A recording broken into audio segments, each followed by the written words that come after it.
In this edition of Detroit Performs, a mixed media installation artist whose work mirrors the city of Detroit. This is still a pretty interesting place to live, and it will transition into something else. A look into how pedestrians critique the arts in the community. If you're from Detroit, come check it out. If you're not from Detroit, come check it out anyway, because it's definitely worth your while. An artist who added a playful touch to New Yorkers' workday commutes. I usually try to make something that's subject specific, so I went back immediately and did research on the building of the subways in the late 19th century and sort of the political era of the time. And a drawer whose parents inspired his craft. The more I work at it, the more I find out about myself, the more I explore my tendencies and my proficiencies. It's all ahead in this edition of Detroit Performs. Major funding for Detroit Performs is provided by the McGregor Fund. Additional funding is provided by the Michigan Council for Arts and Cultural Affairs and the National Endowment for the Arts, and by contributions to your PBS station from viewers like you. Thank you.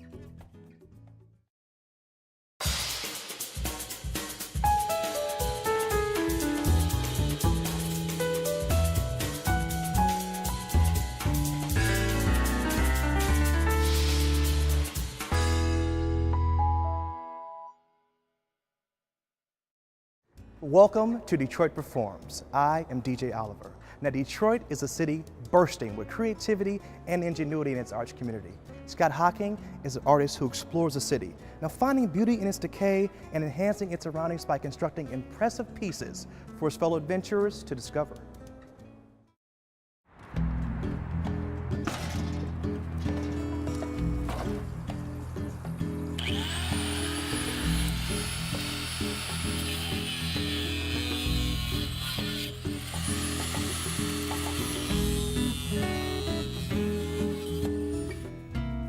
I think that growing up with pretty stereotypical working class family impression of Detroit, there was a lot of negativity, there was a lot of seeing Detroit as a sad place.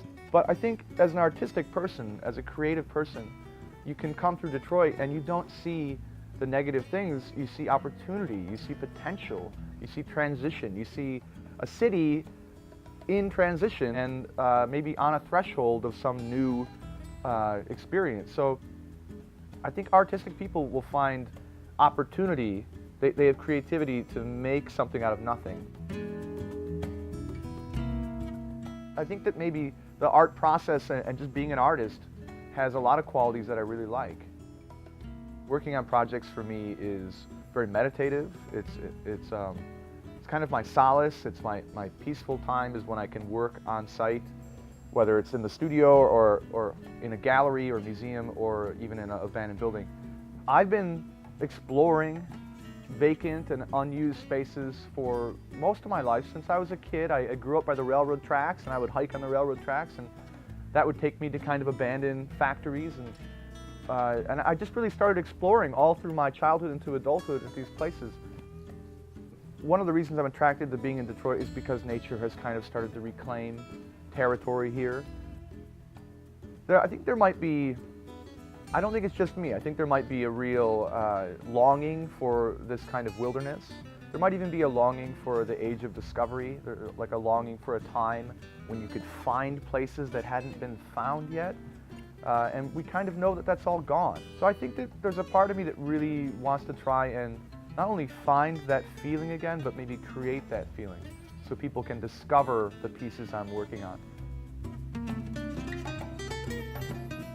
I didn't always blend photography and sculpture and installation work. It's just been an organic process.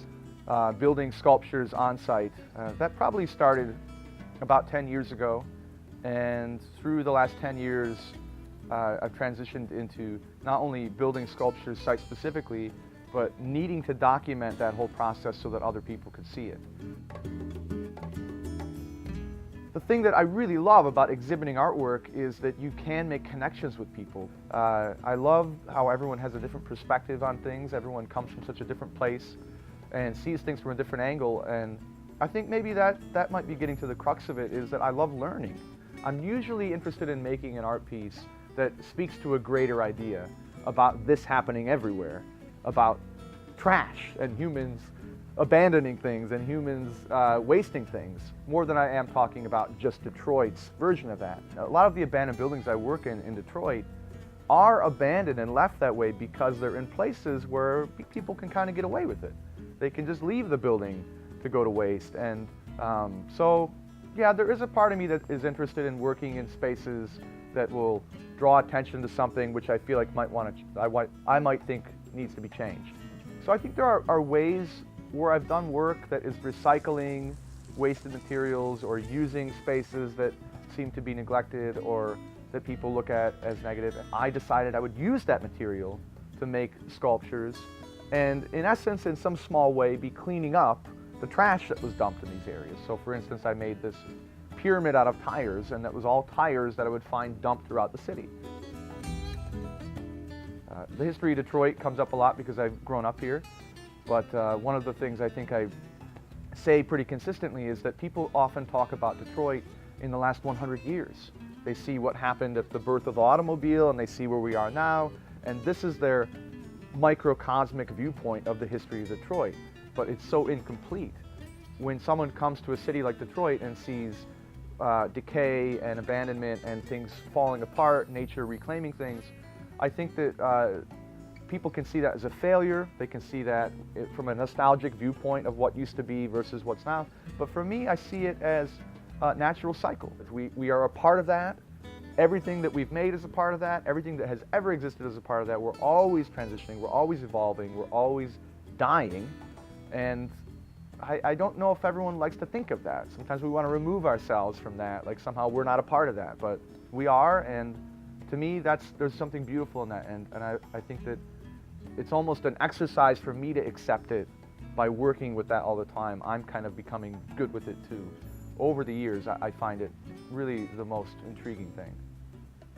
So this idea that somehow the city is, I don't know, hit some point where it's done, to me is kind of ridiculous. The fact is that this is still a pretty interesting place to live, and it will transition into something else. It just isn't going to be the same thing forever. It never has been the same thing. It always transitions.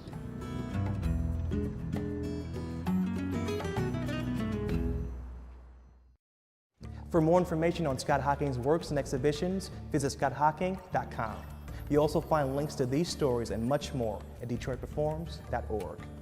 Now, each week, Detroit Performs will highlight the works of a mobile arts journalism team that traverses the city, capturing reviews about cultural experiences by citizen journalists. Providing a mechanism for dialogue about arts and culture, here is CriticCar Detroit.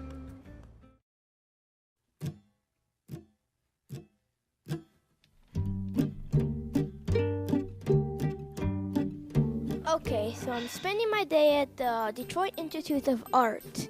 And as you can see, it's close to Halloween, and there's sleepwalkers, and then there's like having things over there where you can go in and they talk about spooky stories about the things. This project began 2 years ago, if I think of it. And as a journalist, the New York Times asked if I wanted to start writing some feature stories about Detroit.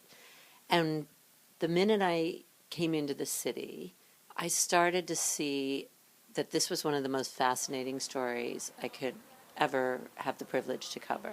A couple of years ago, we grew concerned about the diminution of arts journalism across the country. And so we got together with the National Endowment for the Arts, and we decided to have a community arts journalism contest. What is it that could happen in their community to make sure that arts journalism stayed a vibrant part of the community? And we expected a few ideas, but much to our surprise, we got 243 ideas. A number of them came from Detroit. I personally think Detroit is one of the best cities for design. I mean, I think it's, very overlooked most of the time. I hadn't originally expected much, but almost I feel the artists have been inspired by the rise and fall of Detroit. Because so much of Detroit and the community here is about this sort of DIY idea. With the recent successful millage, we're excited that the museum is free for so many visitors. Young people, older people, mature people, everybody's here. So I think it's another step in Detroit having a renaissance, coming back to where it belongs. In the process of reporting on Detroit, I noticed that the best voices coming out of the city were those of the residents here. The Detroiters who have lived in the city through all of its problems, who know the cultural history and legacy of Detroit. And it was their voices that I thought would be the best dialogue on arts and culture in Detroit. And eventually we picked 3 winners across America. And one of those winners was CriticCar. Jennifer Collin and her team came to us and said, what if we asked the public what they thought about the movie, the opera, the symphony, the ballet?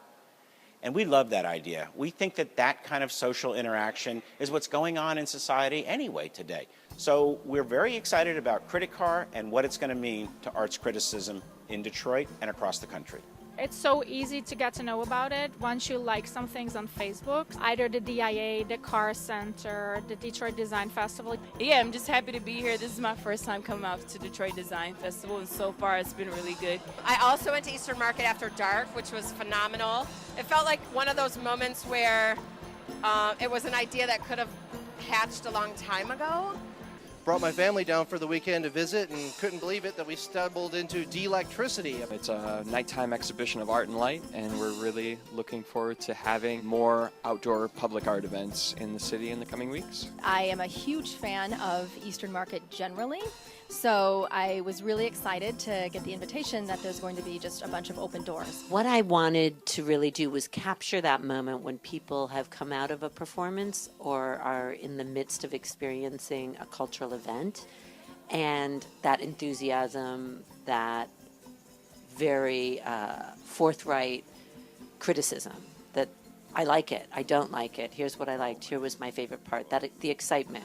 But we're arts criticism, and specifically citizen arts reviews, so I hope that people will feel free, and I'm telling them feel free to say anything you want. Just walked out of the Ariel Angels theatrical show, which was bizarre. Never seen anything like it. This is the one and only time we're going to be performing this specific show. The show was born and dying right here today, tonight. The part where the woman with the whip did the thing with the flower was really funny.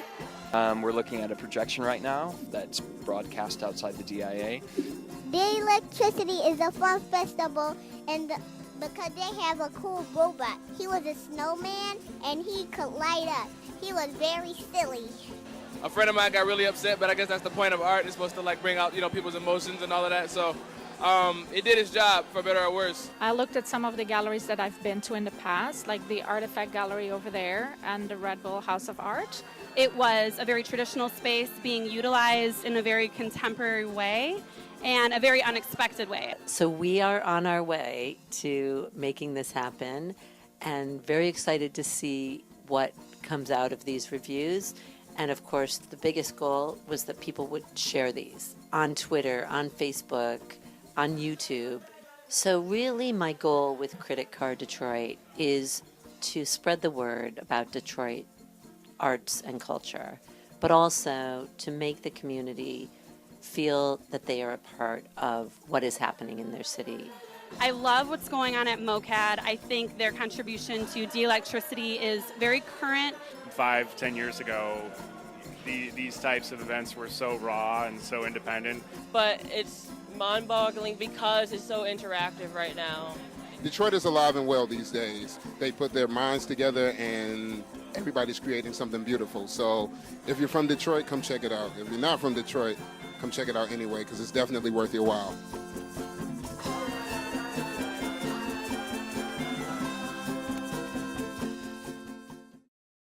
You can view more of CriticCar Detroit's reviews on their Facebook page and YouTube channel. And now, let's take a look at some of the arts events happening in our community.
Detroit has public works of art in its people mover stations. And as we continue the talks about mass transit on Woodward Avenue, art installation should be in the equation. Perhaps we can take a cue from New York City's Art for Transit program, which transforms subway stations into a canvas for public art. Take a look at the work of artist Tom Otterness.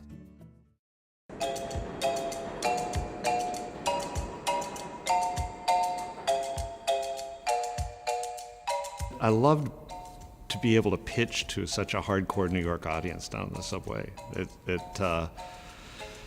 It meant that I could pull out my blackest humor and I'd have some takers.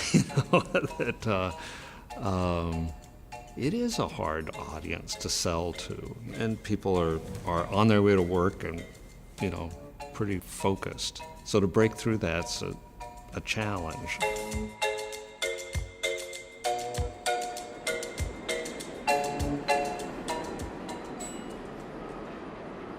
I usually try to make something that's subject specific, so I went back immediately and did research on the building of the subways in the late 19th century and sort of the political era of the time, Tammany Hall, and I ran across Thomas Nast's work, the famous political cartoonist from that period, and I grabbed a lot of stuff, came straight from Nast, the Moneybag Head people, corruption.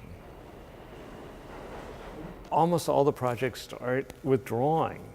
And it's a very simple kind of, it's almost an animation style of drawing, that I can make my original, I can make these figures and this idea of tubular arms and hands.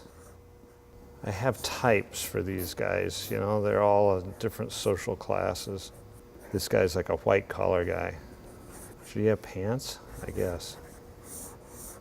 I can't tell you how many hours I've spent in that subway.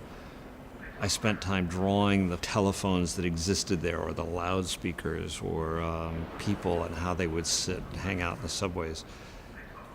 I actually built a full-scale model of a staircase and an overhead beams and the railings and everything in my studio. So there was some really meticulous planning. But then when you actually get out on site, not all of it goes out the window, but certainly some of it does, and you have to respond to the real situation there. I think it's one of my talents, this placing of work in this kind of Zen garden way, or the unexpected. It's both a surprise and it's a nook or it's a cranny that you don't expect. Eye contact is really important for me, so that I would be sure that you would have eye contact when you're walking up the stairs, or that one work would look to another across the space. There are a few pieces that ask you to engage with it, New Yorkers are very cool. It depends, usually they'll sit next to it, but they're not often touching it, they'll kind of like, I'm not really being affectionate to this sculpture. I'm just sitting here because it's an empty seat. I think I set a record. The project went over a 10-year period. I kept adding more and more work, and far beyond what I was under contract for. I kept throwing more and more bronze in the more excited I got. And finally my wife said, that's it. You gotta save something for our daughter's inheritance, and she kind of pulled me in. When I'm depressed, I go take a detour in the subway and go over to 14th Street and get out and just spend 15 minutes, and somebody's always there doing something with the work. And I think, what's my problem? Everything's okay. I get back in the subway and I go on my way. It's one of the big payoffs of doing public work, is just to see that all the time.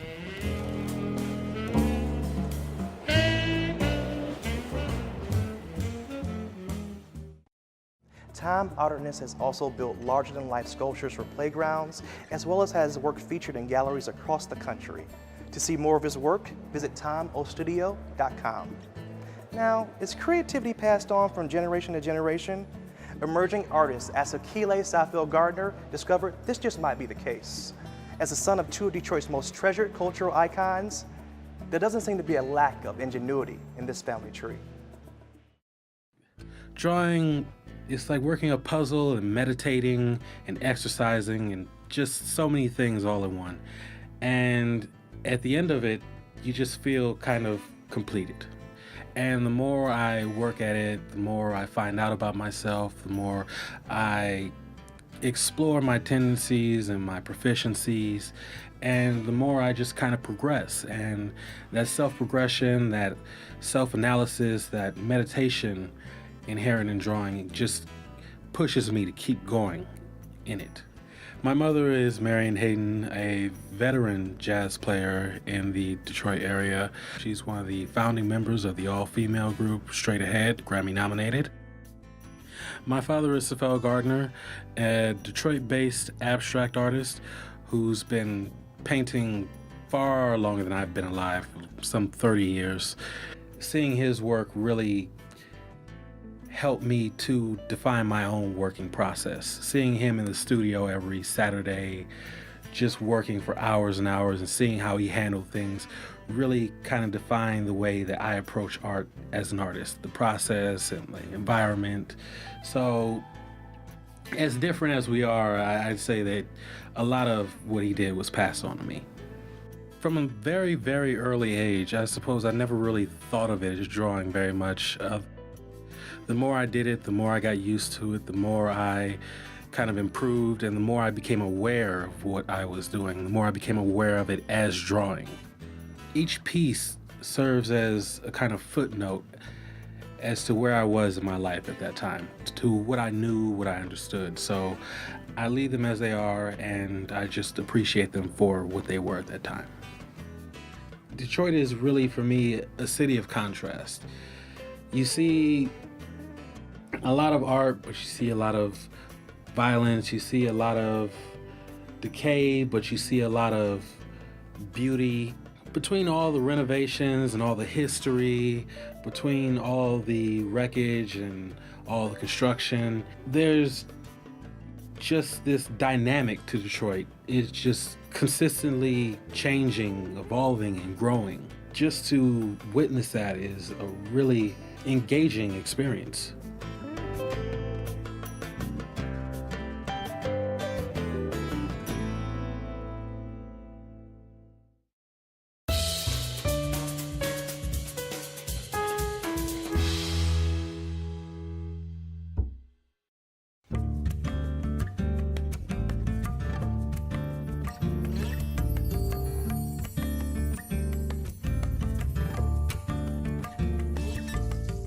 What's up, guys? Now we are here at the Detroit Institute of Arts with the director here, Graham Beal. How you doing today? Good, thanks. How about you? I'm blessed, thank you. Now we are in the Swartz Room, right? Can you tell me a little bit about that? Well, this is an area that is dedicated to works on paper, basically. Okay. But we have a separate area for photography, so it's prints and drawings that appear in this gallery. And the Schwartz family are great collectors of prints, and so they sponsored this. Now tell me something about the artwork around here. You got Van Gogh, other artworks around here. Can you tell me about those? Well, it's as I never tire of saying, it's one of the greatest collections in this country. Okay. It's extraordinary collection that goes back to ancient Babylon and all the way up to right now. All right, I like to hear that. Now, do you feature local artists here from the Detroit area? We have local artists of this region in the collection permanently on view, yes, but they're not exhibited as by zip code, as it were. They're exhibited because they're artists and we support their work. Okay, I like to hear that. So what's it like being the director of the DIA here in Detroit?